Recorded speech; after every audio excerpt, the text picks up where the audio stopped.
नमस्कार दोस्तों, स्वागत है आप सभी का आपके अपने पसंदीदा कार्यक्रम युवाओं की आवाज़ युवावाणी में। और दोस्तों, जैसा कि आप सभी लोग जानते हैं ना कि हम लोग हर दिन विशेष अंश पर कुछ नया लेकर आते हैं।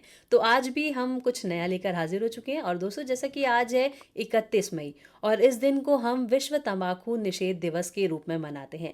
इसी अवसर पर इसी संबंध में हमसे बात करने के लिए हमारे साथ स्टूडियो में मौजूद हैं डॉक्टर हेमांगी दुबे, जो कि है। मैम, आपका बहुत बहुत स्वागत है हमारे कार्यक्रम युवावाणी में। धन्यवाद। आप सभी को डॉक्टर हिमांगी का नमस्कार। मैं मानती हूँ कि टोबैको के खिलाफ लड़ाई सिर्फ एक डॉक्टर की ही नहीं है, ये पूरे समाज की जिम्मेदारी है। अगर मेरी बात आज किसी एक व्यक्ति का भी मन बदल दे तो समझिए इस मंच का मकसद पूरा हो गया। डॉक्टर हिमांगी, जैसे आमतौर पर लोग सोचते हैं ना कि टोबैको तो सिर्फ एक नशा है, क्या ये सोच सच है? नहीं, ये बिल्कुल मैं इस बारे में कहना चाहती हूँ कि ये एक डेंजरस मिथ है। टोबैको सिर्फ नशा नहीं है, एक केमिकल वेपन है। जी। हर सिगरेट, हर गुटखा जो है ये अपने आप में एक स्लो पॉइजन की तरह काम करता है। एक सिगरेट में 7,000 से भी अधिक टॉक्सिक केमिकल्स होते हैं, जिनमें से 70 जो है ये कैंसर कॉजिंग है। बिल्कुल। यहीं दूसरी तरफ अगर हम बात करें फिल्टर्ड सिगरेट की, इसका आजकल काफ़ी प्रचलन है। इसको दिखाया जाता है कि ये नुकसानदेह नहीं है। अगर हम इसकी भी बात करें तो फिल्टर्ड सिगरेट का जो कॉन्सेप्ट है ये एक मार्केटिंग ट्रिक है, एक मार्केटिंग मिथ है। ये एक्चुअल में जो फिल्टर है स्मोक को और सॉफ्ट बनाता है, जिससे आप और गहरी सांस खींचें और ज़्यादा जहर अंदर जाए। तो ये एक्चुअल में ये आपको सुकून नहीं देता, ये आपकी ज़िंदगी जो है धीरे धीरे उसका सुकून छीन रहा है। बिल्कुल। अच्छा, जैसा कि आपने अभी फ़िल्टर सिगरेट के बारे में बताया, तो ये फ़िल्टर सिगरेट कहीं न कहीं ऐसी दिख रही है जैसे फ़िल्टर फ़ोटो का होना। जी बिल्कुल। ऐसा समझ सकते हैं ना कि हर अच्छी दिखने वाली चीज़ अच्छी नहीं होती जी है। जी बिल्कुल। तो डॉक्टर हिमांगी, आप ये बताइए कि भारत में ओरल कैंसर की स्थिति कितनी गंभीर है और इसका सीधा संबंध टोबैको से कैसे हो सकता है? ये एक साइलेंट एपिडेमिक है। दुनिया के हर तीसरा जो ओरल कैंसर पेशेंट है उसका घर भारत है। तो इस बात का अंदाज़ा हम लगा सकते हैं कि स्थिति कितनी गंभीर है। इसका सबसे बड़ा कारण है च्यूइंग टोबैको, सुपारी और गुटखे का जो कल्चर है। आजकल तो ये एडिक्शन जो है स्कूल के बच्चों से ही शुरू हो जा रहा है। स्कूल दिखने के लिए बच्चे कम एज से ही सिगरेट जो है उसे पीना शुरू कर दे रहे हैं। बिल्कुल। जो ये कैंसर है इसकी एक्चुअल में जो शुरुआत होती है वो पेनलेस वाइट या रेड पैच से होती है, और जो लोग जगते हैं वो तब जगते हैं जब ये पैचेस, ये अल्सर्स जो हैं ये पेनफुल हो जाते हैं। तो ये जो कैंसर है छुप छुप कर धीरे धीरे बढ़ता है और लोग जानकारी के अभाव में, अवेयरनेस के अभाव में समय पर जगते नहीं हैं। मैम, ये टोबैको के नुकसान के बारे में लोग सुनते हैं, लेकिन कुछ ऐसे फैक्ट्स भी हैं जो आम तौर पर नहीं जाने जाते हैं। क्या आप हमें कुछ ऐसे सच बताएंगी जो सबको सुनने में हो सकता हो झटका दे दें? बिल्कुल। तंबाकू से कैंसर होता है ये लगभग सभी को पता है, बट बिल्कुल। बहुत सारे ऐसे फैक्ट्स हैं जो तंबाकू की वजह से हो रहे हैं और लोग उनसे अनअवेयर हैं, उन्हें नहीं पता इस बारे में। सबसे पहली चीज़ तो ये है कि एक सिगरेट के अंदर सिर्फ निकोटिन नहीं होता, उसमें रैट पॉइजन से लेकर नेल पॉलिश रिमूवर जैसे खतरनाक केमिकल्स तक होते हैं।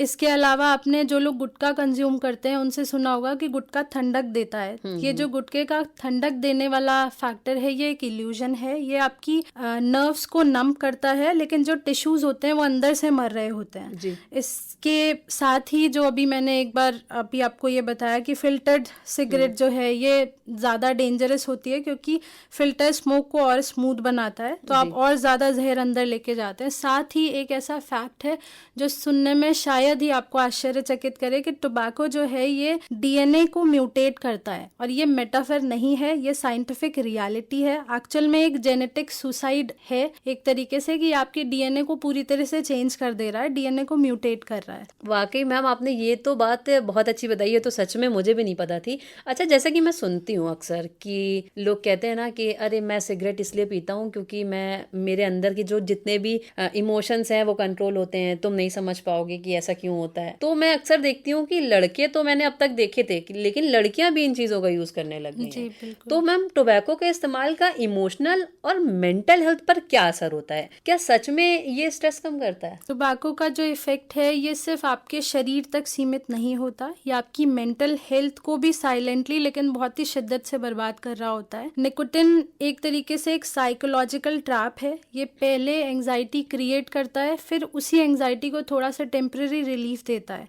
उसके बाद होती है क्रेविंग, फिर और स्ट्रेस, फिर और टोबैको। तो ये एक विशियस साइकिल की तरह चलता रहता है। साथ में साइंटिफिक रिसर्चर्स ने भी अब ये साबित किया है कि टोबैको का जो यूज़ है ये लिंक्ड है कहीं ना कहीं क्रॉनिक एंजाइटी, डिप्रेशन, इंसोम्निया, जो नींद ना आने की आजकल बीमारी काफ़ी लोग फेस कर रहे हैं। तो अगर साधारण शब्दों में कहा जाए तो ये एक इनविंसिबल बैटल है, जिसमें हर सिगरेट के पफ के साथ आप हर रोज़ खुद को धीरे धीरे थोड़ा सा हार रहे होते हैं। मैम ये बताइए कि ये तो बात थी एक तरफ, लेकिन अगर हम बात करें कि उसके फैमिली बैकग्राउंड की, तो जैसे मान लीजिए क्या टोबैको का नुकसान सिर्फ व्यक्ति तक ही सीमित होता है या उसकी फैमिली, जनरेशन उसको भी आगे बढ़ाता है? जी बिल्कुल, इस बारे में मैं ये कहना चाहती हूँ कि जो टोबैको का इफ़ेक्ट है, जो टोबैको का नुकसान है, सिर्फ उस व्यक्ति तक सीमित होके नहीं रह जाता, यह आपके परिवार को, इनफैक्ट आपके आसपास के लोगों को भी प्रभावित करता है। सबसे बड़ा इसका जो एग्जांपल है पैसिव स्मोक।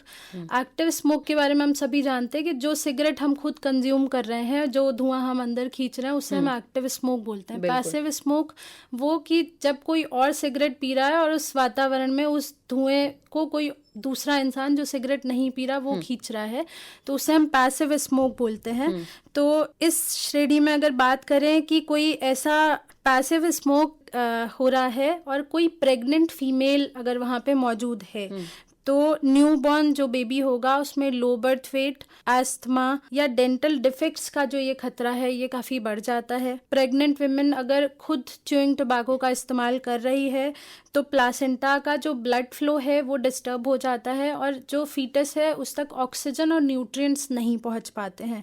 तो ये एक साइलेंट ट्रेजेडी है जिसका असर तब समझ में आता है जब न्यूबॉर्न लाइफ जो है वो पेन के साथ इस दुनिया में आती है। बिल्कुल। मैम आपने कई पेशेंट का ट्रीटमेंट किया होगा, क्या कोई ऐसा केस या वो पल आपको याद है जहां लगा हो कि अगर टाइम पर टोबैको छोड़ा होता तो जिंदगी बदल सकती थी? हाँ, एक ऐसा केस है जो मुझे कभी नहीं भूलता। एक 35 इयर्स का यंग लड़का था, वाइफ थी, छोटा सा बच्चा था। क्लिनिक में आए, गले में एक नॉन हीलिंग अल्सर था। जब बायोप्सी की तो पता चला ओरल कैंसर है। उसने नम आंखों से मुझसे बस इतना कहा था कि डॉक्टर साहब मुझे बस गुटखे की आदत थी। उसकी इस आदत ने पहले उसका चेहरा छीन लिया, फिर उसकी ज़ुबान छीन ली और अंत में उसकी सांसें भी छीन ली। तो ये जो उसकी आंखों का पछतावा था वो मुझे आज तक नहीं भूलता, वो मेरे दिल में है। सही कह रही हैं आप। मतलब कैसे कैसे लोग इस चीज़ का सेवन कर लेते हैं। सारी चीज़ें हानिकारक भी बहुत है लेकिन तब भी लोग नहीं मानते। लोग देख रहे होते हैं कि गुटखे के पाउच के ऊपर इतनी गंदी इमेज बनी होती है, उसके बावजूद भी लोग उसका सेवन करते हैं। पता नहीं क्यों, कब, कैसे, लेकिन बस इतना ही कहना होता है ना कि इसको मत करो, बाकी इसकी जगह पे बहुत सारी चीज़ें हैं। आप बताइए कि इसके रिप्लेसमेंट पे, गुटखे के रिप्लेसमेंट पे और किन किन चीज़ों का यूज़ कर सकते हैं जो इस चीज़ को छोड़ना चाहें? गुटखे के रिप्लेसमेंट में तो मैं ऐसा नहीं कहना चाहूँगी कि क्या आप यूज़ करें, बट बहुत सारे ऐसे मेथड हैं जिनके थ्रू हम गुटखा या जो तंबाकू है इसको छुड़वाने की कोशिश करते हैं। तो हम उन चीज़ों का इस्तेमाल करने के लिए पेशेंट को बोलते हैं, जिसमें सबसे पहली चीज़ तो है कि हम लौंग का इस्तेमाल बोलते हैं जी। बाकी साथ में आजकल मार्केट में बहुत सारी चीज़ें अवेलेबल हैं। निकोटिन पैचेस हैं, गम्स हैं, लॉजेंजेस हैं, साथ में बिहेवियरल थेरेपी है। तो सारी ही चीज़ें बहुत कारगर और साइंटिफिकली प्रूवन है, जिसका अगर देखरेख में इस्तेमाल किया जाए तो आप बिल्कुल डेफिनेटली छोड़ सकते हैं। मैम कि बचपन या युवावस्था में अगर कोई टोबैको का इस्तेमाल शुरू करता है तो उसका क्या भविष्य हो सकता है जीवन में? ऐसे कितने केसेस देखे होंगे? मैं अभी एक रीसेंट का जो केस है वो शेयर करना चाहती हूँ कि एक 16 साल का लड़का था, उसके माता पिता द्वारा क्लिनिक में लाया गया जी।